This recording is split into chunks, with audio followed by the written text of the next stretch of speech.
event. We had fantastic talks, and thank you very much with your staff. He's the first foreign head of state to visit during our administration, and Bibi, I want to say it's an honor to have you with us. Over the past 4 years, the U.S. and the Israeli alliance has been tested more than any time in history. But the bonds of friendship and affection between the American and Israeli people have endured for generations. Support disappeared for them. I recognized Israel's capital, opened the American embassy in Jerusalem, and got it built, by the way. Built it too, just not only designated it, but got it built at a price that nobody's seen for 40 years. We got it built, it's beautiful, all Jerusalem stone, right from nearby, and it's something that's very special. And recognized Israeli sovereignty over the Golan Heights, something that they talked about for 70 years, and they weren't able to get it, and I got it. And with the historic Abraham Accord, something that was really an achievement that was, I think, going to become more and more important because we achieved the most significant Middle East peace agreements in half a century, but the Abraham Accords in particular, and I really believe that many countries will soon be joining this amazing peace and economic development transaction. It really is a big economic development transaction. I think we're going to have a lot of people signing up very quickly. Unfortunately, for 4 years, nobody signed up. Nobody did anything for 4 years except in the negative. Unfortunately, the weakness and incompetence of those years, those past 4 years, the grave damage around the globe that was done, including in the Middle East, grave damage all over the globe. The horrors of October 7th would never have happened if I were president. The Ukraine and Russia disaster would never have happened if I were president. Over the past 16 months, Israel has endured a sustained, aggressive, and murderous assault on every front, but they fought back bravely. You see that, and you know that. What we have witnessed is an all-out attack on the very existence of a Jewish state in the Jewish homeland. The Israelis have stood strong and united in the face of an enemy that has kidnapped, tortured, raped, and slaughtered innocent men, women, children, and even little babies.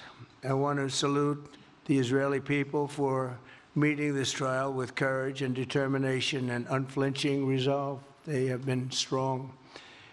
In our meetings today, the Prime Minister and I focused on the future, discussing how we can work together to ensure Hamas is eliminated and ultimately restore peace to a very troubled region. It's been troubled, but what's happened in the last 4 years has not been good. I want to thank Prime Minister Netanyahu for working closely with my transition team, the Special Envoy Steve Witkoff, who's here somewhere. Steve? Stand up, Steve, please. What a job you've done. What a good job you've done. Proud of you. Done a fantastic job. National Security Advisor Mike Waltz. Thank you, Mike, for working so well with us. Thank you. We have, in addition, Marco Rubio, who is on the phone right now, listening to every single word that we say, and he's going to be great. And Pete, congratulations. And Scott, congratulations. I see you're here. And Caroline's been doing a great job. She's really probably talked about more than anybody here. She's done a fantastic job, and thank you very much, Caroline. We're proud of you. But we'll only be satisfied when all of these problems are solved, and we have the team to solve them, and that's going to happen. And it's going to happen, I think, very quickly. I also strongly believe that the Gaza Strip, which has been a symbol of death and destruction for so many decades, and so bad for the people anywhere near it, and especially those who live there, and frankly, who's been really very unlucky. It's been very unlucky. It's been an unlucky place for a long time. Being in its presence just has not been good, and it should not go through a process of rebuilding and occupation by the same people that have really stood there and fought for it and lived there and died there and lived a miserable existence there. Instead, we should go to other countries of interest with humanitarian hearts, and there are many of them that want to do this and build various domains that will ultimately be occupied by the 1.8 million Palestinians living in Gaza, ending the death and destruction and, frankly, bad luck. This can be paid for by neighboring countries of great wealth. It could be 1, 2, 3, 4, 5, 7, 8, 12. It could be numerous sites, or it could be one large site. But the people will be able to live in comfort and peace, and we'll make sure something really spectacular is done. They're going to have peace. They're not going to be shot at and killed and destroyed like this civilization of wonderful people has had to endure. The only reason the Palestinians want to go back to Gaza is they have no alternative. It's right now a demolition site. This is just a demolition site. Virtually every building is down. They're living under fallen concrete that's very dangerous and very precarious. They instead can occupy all of a beautiful area with homes and safety, and they can live out their lives in peace and harmony instead of having to go back and do it again. The U.S. will take over the Gaza Strip, and we will do a job with it, too. We'll own it and be responsible for dismantling all of the dangerous unexploded bombs and other weapons on the site, level the site and get rid of the destroyed buildings, level it out, create an economic development that will supply unlimited numbers of jobs and housing for the people of the area. Do a real job, do something different. Just can't go back. If you go back, it's going to end up the same way it has for 100 years. I'm hopeful that this ceasefire could be the beginning of a larger and more enduring peace that will end the bloodshed and killing once and for all. With the same goal in mind, my administration has been moving quickly to restore trust in the alliance and rebuild American strength throughout the region. And we've really done that. We're a respected nation again. A lot's happened in the last couple of weeks. We are actually a very respected nation again. I ended the last administration's de facto arms embargo on over $1 billion in military assistance for Israel. And I'm also pleased to announce that this afternoon, the United States withdrew from the anti-Semitic UN Human Rights Council and ended all of the support for the UN Relief and Works Agency, which funneled money to Hamas and which was very disloyal to humanity. Today, I also took action to restore a maximum pressure policy on the Iranian regime, and we will once again enforce the most aggressive possible sanctions, drive Iranian oil exports to zero, and diminish the regime's capacity to fund terror throughout the region and throughout the world. We had no threat when I left office. Iran was not able to sell oil. Nobody was buying oil because I said, don't buy it. If you buy it, you're not doing any business with the United States. And Hamas was not being funded. Hezbollah was not being funded. Nobody was being funded. There would never have been an October 7th. 2 weeks ago, I once again designated the Houthis as a terrorist organization. They're trying to destroy world shipping lanes, and that's not going to happen. And over the weekend, I ordered airstrikes against senior ISIS leaders hiding in the caves of Somalia and took them out. Here in America, we've begun the process of deporting foreign terrorists, jihadists, and Hamas sympathizers from our soil, just as we have people that are extremely evil, and we're sending them out of our country. They came from jails. They came from mental institutions and insane asylums, and they were dumped into our country. They're gang members. We're getting them out at numbers that nobody can actually believe. And every single country is taking those people back. They said they would never take them back, and they're all taking them back, and they're taking them back very gladly. And I recently signed an executive order combating the vile wave of anti-Semitism that we've seen in the aftermath of the October 7th attacks. Together, America and Israel will renew the optimism that shined so brightly just 4 years ago. It was really a bright, beautiful light. We will restore calm and stability to the region and expand prosperity, opportunity, and hope to our nations and for all people of the Middle East, including the Arab and Muslim nations. Very important. We want the Arab and Muslim nations to have peace and have tranquility and have great lives. I'd like to now invite Prime Minister Netanyahu to say a few words, and we'll take some questions afterwards. Thank you very much. Thank you, Mr. President. I'm honored that you invited me to be the first foreign leader to visit the White House in your second term. This is a testament to your friendship and support for the Jewish state and the Jewish people. I've said this before, I'll say it again. You are the greatest friend Israel has ever had in the White House.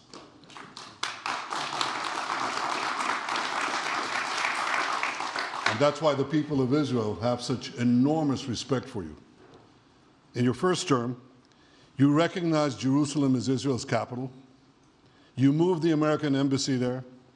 You recognized Israel's sovereignty over the Golan Heights. You withdrew from the disastrous Iran nuclear deal. I remember we spoke about it. You said, this is the worst deal I've ever seen. I'm elected, I'm walking out of it. That's exactly what you did. And I think it speaks loudly for just common sense, just looking at things and seeing them as they are. And of course, you also brokered the groundbreaking Abraham Accords in which Israel made peace with 4 Arab states. We did this in 4 months.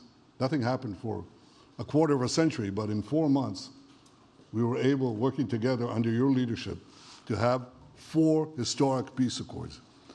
And now in the first days of your second term, you picked up right where you left off. Your leadership helped bring our hostages home, among them American citizens. You freed up munitions that have been withheld from Israel. They had been withheld from Israel in the midst of a 7-front war for our existence. And you just freed it. You ended unjust sanctions against law-abiding Israeli citizens. You boldly confronted the scourge of anti-Semitism. You stopped funding, as you just said, international organizations like UNRWA that support and fund terrorists. And today, you renewed the maximum pressure campaign against Iran. Ladies and gentlemen, all this in just 2 weeks. Can we imagine where we'll be in 4 years? I can. I know you can, Mr. President. For our part, we in Israel have been pretty busy too. Since the horrendous October 7th attack, we've been fighting our common enemies and changing the face of the Middle East. On that infamous day, Hamas monsters savagely murdered 1,200 innocent people, including more than 40 Americans.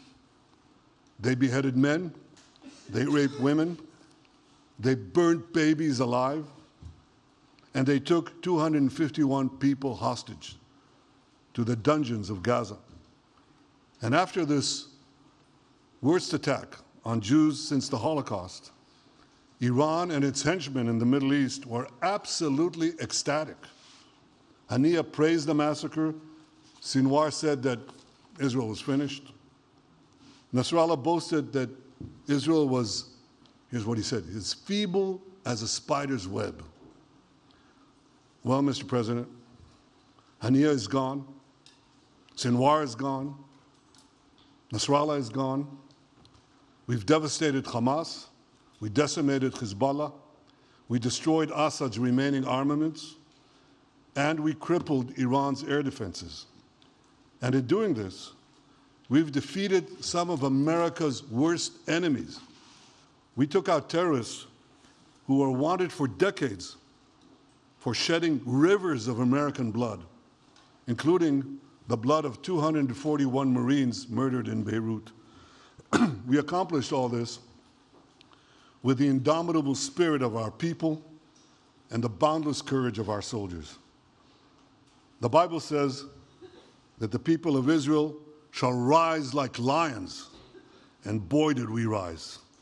Today, the roar of the Lion of Judah is heard loudly throughout the Middle East. Israel has never been stronger, and the Iran terror axis has never been weaker.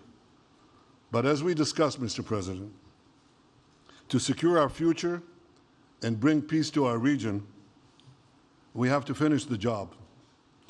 In Gaza, Israel has 3 goals: destroy Hamas's military and governing capabilities, secure the release of all of our hostages, and ensure that Gaza never again poses a threat to Israel.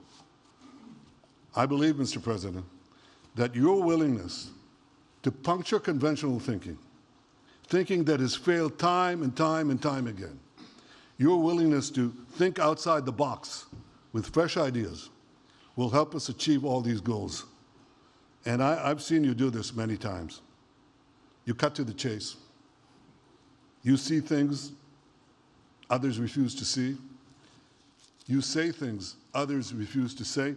And after the jaws drop, people scratch their heads and they say, you know, he's right. And this is the kind of thinking that enabled us to bring the Abraham Accords. This is the kind of thinking that will reshape the Middle East and bring peace. We also see eye to eye on Iran. That's the same Iran that tried to kill us both. They tried to kill you, Mr. President. They tried through their proxies to kill me. We're both committed to rolling back Iran's aggression in the region and ensuring that Iran never develops a nuclear weapon. Mr. President, ladies and gentlemen, Israel will end the war by winning the war. Israel's victory will be America's victory. We will not only win the war, working together, we will win the peace. With your leadership, Mr. President, and our partnership, I believe that we will forge a brilliant future for our region and bring our great alliance to even greater heights. Thank you. Thank you very much, baby. Very nice. Thank you. And J.D. Vance, everybody. J.D., please, Vice President, stand up. He's been doing a good job. He's been working very hard on all things, but this in particular. We'll take some questions, please. Yes, ma'am. Go ahead, please. Go ahead. Yeah, go ahead. Mr. President, can a normalization deal with Saudi Arabia be achieved without the acknowledgement of a Palestinian state? That question for you too, Mr. Prime Minister.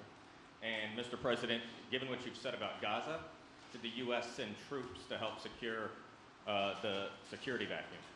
So Saudi Arabia is going to be very helpful, and they have been very helpful. They want peace in the Middle East. It's very simple.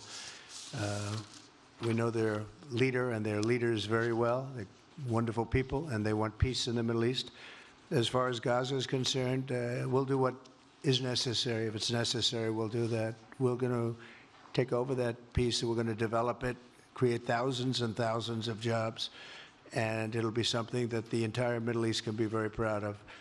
But everybody feels that continuing the same process that's gone on forever, over and over again, and then it starts, and then the killing starts, and all of the other problems start, and you end up in the same place, and we don't want to see that happen. So by the United States, with its stability and strength, owning it, especially the strength that we're developing and developed over the last fairly short period of time, I would say really since the election,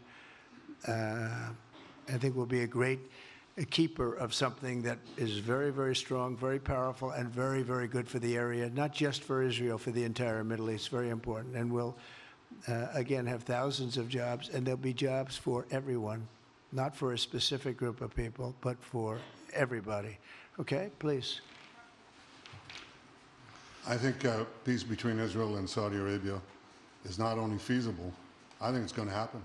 I think if we had another half a year in your first term, it would have already happened. True. Many, many more, I agree, many more nations. I think you can't prejudge and pre-guess how we'll achieve it, but I'm committed to achieving it. And I know the President is committed to achieving it, and I think the Saudi leadership is interested to achieve it. So we'll give it a good shot, and I think we'll succeed.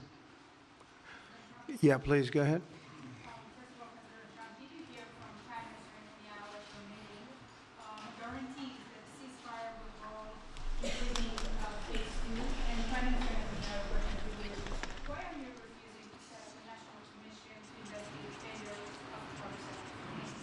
Well, I can't tell you whether or not the ceasefire will hold. We've done, I think, a very masterful job. We weren't helped very much by the Biden administration, I can tell you that. But we've gotten quite a few hostages out. We're going to get more out. But we're dealing with very complex people. And we are going to see whether or not it holds. We certainly want to have more come out. They've come out damaged in many ways, very damaged people. But they're going to get better, and they're going to be strong, and they're going to have a good life. And we hope to get as many as possible out. Whether or not it holds, I don't know. We hope it holds. We hope it holds. I think that at the appropriate time, which I think will enable us to really investigate what happens, what were the causes of the failures, by an independent commission that will be accepted by the majority of the people. We don't want it accepted by one half of the people and not the other. I think we should have it, and we should find out exactly what happened. I'm insisting on it. And believe me, it'll surprise a lot of people when it happens. Kelly, go ahead. You are outlining something that is really quite striking tonight. You are talking about,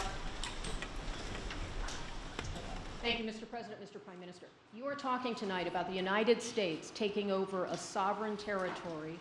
What authority would allow you to do that? Are you talking about a permanent occupation there, redevelopment?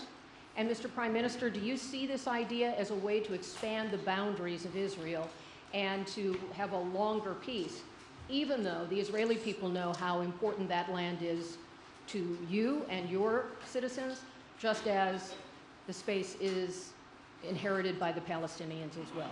I do see a long-term ownership position, and I see it bringing great stability to that part of the Middle East and maybe the entire Middle East. And everybody I've spoken to, this was not a decision made lightly. Everybody I've spoken to loves the idea of the United States owning that piece of land, developing and creating thousands of jobs with something that will be magnificent in a really magnificent area that nobody would know. Nobody can look because all they see is death and destruction and rubble and demolished buildings falling all over. It's just a terrible sight. I've studied it. I've studied this very closely over a lot of months, and I've seen it from every different angle. And it's a very, very dangerous place to be, and it's only going to get worse. And I think this is an idea that's gotten tremendous, and I'm talking about from the highest level of leadership, gotten tremendous praise. And if the United States can help to bring stability and peace in the Middle East, we'll do that. Bibi? I mentioned again tonight our three goals, and the third goal is to make sure that Gaza never poses a threat to Israel again. President Trump is taking it to a much higher level. He sees a different future for that piece of land that has been the focus of so much terrorism, so many attacks against us, so many trials and so many tribulations. He has a different idea. And I think it's worth paying attention to this. We're talking about it. He's exploring it with his people, with his staff. I think it's something that could change history. And it's worthwhile really pursuing this avenue. Yeah, please, go ahead. Go ahead. Right. Question for you. Can you hear me? Yeah. So before rebuilding Gaza again, obviously it'll take out all the hostages, and one of them is Jordan Alexander, an American soldier who is alive. How will you be assured that you will take out all the hostages and then rebuild? We're working very hard to get all the hostages. The word is all, and we're working very hard. So far, it's been moving along fairly rapidly, pretty much on schedule. I'd love to have them all out at one time, but we're taking them out, and tomorrow more are being released, and over the days more, and then we'll go into a phase 2. But we'd like to get all of the hostages, and if we don't, it will just make us somewhat more violent. I will tell you that, because they would have broken their word. Mr. Witkoff and his entire group have been working 24 hours around the clock, and they want them out, and promises have been made to them, and we'll see whether or not those promises will be kept. But we want all the hostages, that's right. How much time do you think it will take? Emmanuel? Do you support, Mr. President, do you support Israeli sovereignty in Judea and Samaria, areas which many believe is the biblical homeland of the Jewish people? Well, we're discussing that with many of your representatives. You're represented very well, and people do like the idea, but we haven't taken a position on it yet. But we will be we'll be making an announcement probably on that very specific topic over the next 4 weeks. Go ahead, please. Please. Thank you so much, Mr. President. You just said that you think all the Palestinians should be relocated to other countries. Does that mean that you do not support a two-state solution? It doesn't mean anything about a two-state or one state or any other state. It means that we want to have, we want to give people a chance at life. They have never had a chance at life because the Gaza Strip has been a hellhole for people living there. It's been horrible. Hamas has made it so bad, so dangerous, so unfair to people. And by doing what I'm recommending that we do, it's a very strong recommendation, but it is a strong recommendation. By doing that, we think we're going to bring perhaps great peace to long beyond this area. And I have to stress, this is not for Israel. This is for everybody in the Middle East, Arabs, Muslims. This is for everybody. This would be where they can partake in terms of jobs and living and all of the other benefits. And I think it's very important. It just doesn't work the other way. You know, you can't keep trying. They just has been going along for so many decades, you can't even count. You just can't keep doing. You have to learn from history. You can't keep doing the same mistake over and over again. Gaza is a hellhole right now. It was before the bombing started, frankly. And we're going to give people a chance to live in a beautiful community that's safe and secure. And I think you're going to see a tremendous outflowing of support. I can tell you, I spoke to other leaders of countries in the Middle East, and they love the idea. They say it would really bring stability, and what we need is stability. Yes, sir, please. Go ahead. Thank you. Are you still committed to imposing sanctions on the ICC, despite the move being stalled in the Senate? And please, a question for the Prime Minister as well. The President has been very clear about his desire to achieve a deal with Saudi Arabia. How do you settle this if Israel is required to renew the war against Hamas in the future? Go ahead, Bibi. I think everybody understands that just as the President fought and defeated Al-Qaeda and ISIS, that we can't leave Hamas there because Hamas will continue the battle to destroy Israel. They'll do, you know, when in this temporary ceasefire, one of their leaders comes out, you know what he says? We're going to do October 7th again, except we'll do it bigger. So obviously, you can't talk about peace neither with Hamas or in the Middle East if this, you know, toxic, murderous organization is left standing. Any more than you could make peace in Europe after World War II if the Nazi regime was left standing and the Nazi army was left standing. You want a different future? You got to knock out the people who want to destroy you and destroy peace. That's what we're going to do. I think that will also usher in, actually, the peace with Saudi Arabia and with others. And I think there will be others, too. Yes, ma'am. Go ahead. As a high expectation from you. Do you have any plan to change Afghanistan situation? Are you able to recognize Taliban? Because I'm an Afghan journalist, Afghan suffrage woman. Any comment about Afghanistan? What's your future plan for Afghan people, especially Afghanistan? I have a little hard time understanding you. Where are you from? Oh.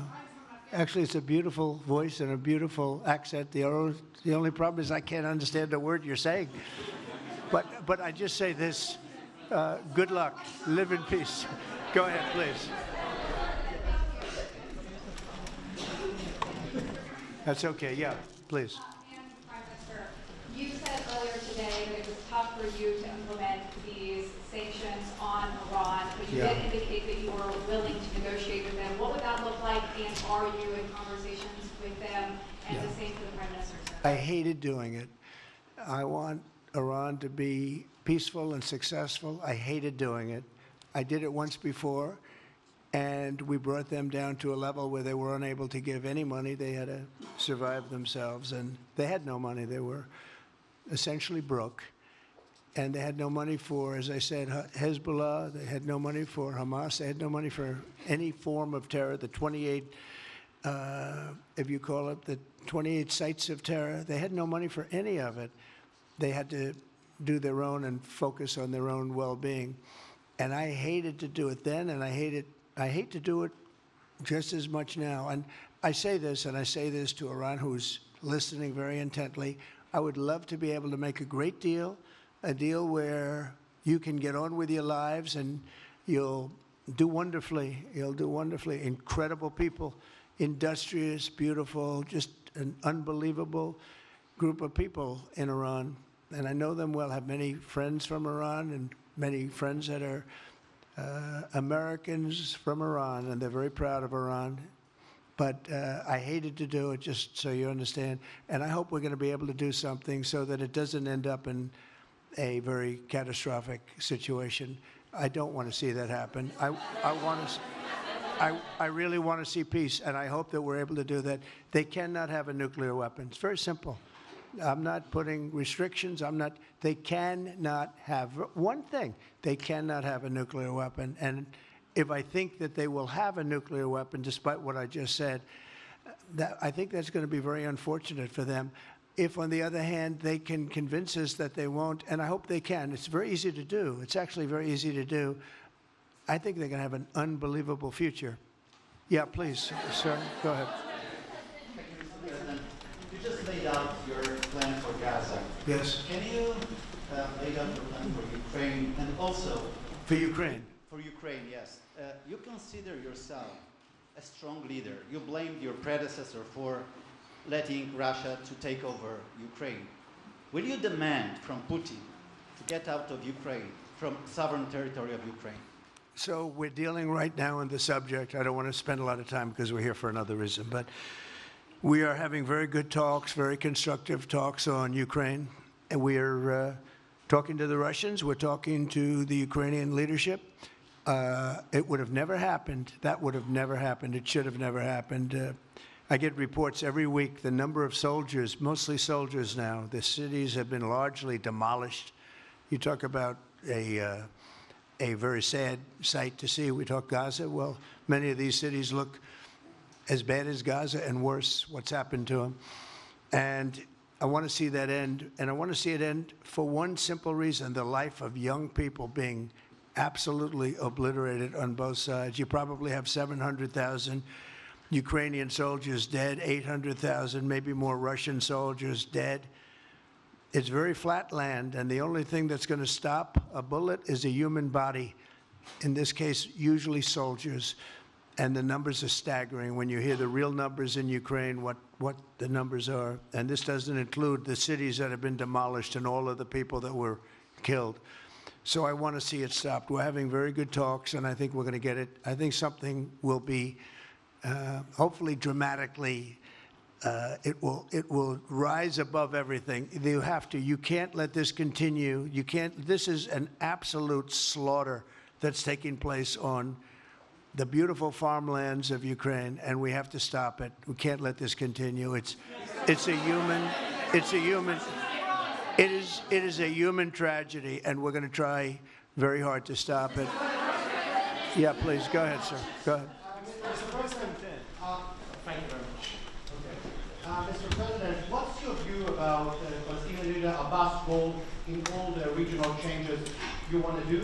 And a question for the Prime Minister, what's your view on President Trump wanting to reach a deal with Iran and not a much more active military stance towards it? Go ahead, baby. Go ahead. I think the president just said something that I think is the pivot of everything that we're talking about. He said Iran cannot have a nuclear weapon. And we fully agree with that. If this goal can be achieved by a maximum pressure campaign, so be it.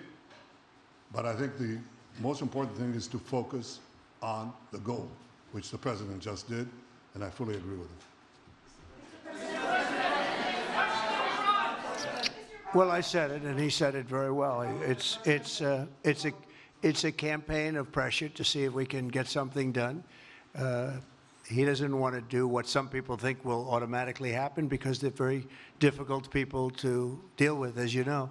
But if we could solve this problem without warfare, without all of the things that you've been witnessing over the last number of years, it would be, I think it would be a tremendous thing. Go ahead, please. Do you have any plans to visit Israel soon? To visit where? Israel and Gaza. Oh, well, I love Israel. I will visit there, and I'll visit Gaza, and I'll visit Saudi Arabia, and I'll visit other places all over the Middle East. The Middle East is an incredible place, so vibrant, so it's just one of the really beautiful places, and with great people. And I think a lot of bad leadership has taken place in the Middle East that's allowed this to happen. It's just terrible. And that includes on the American side, by the way. We should have never gone in there a long time ago, spent trillions of dollars and created so much death. So that includes Americans. But yeah, I'll be visiting a lot of different places in the Middle East. I've been invited everywhere, but I will be visiting some, yeah. Okay. Let's go. Caitlin, go ahead. Caitlin. Thank you so much, President Trump. Caitlin, Just to go follow ahead. up on what you were saying there. Say it. Go ahead, please. Just to follow up on what you were saying about the Gazans leaving Gaza, going to other countries. One, where exactly are you suggesting that they should go? And two, are you saying they should return after it's rebuilt? And if not, who do you envision living there? I envision the world, people living there, the world's people. I think you'll make that into an international, unbelievable place. I think the potential in the Gaza Strip is unbelievable.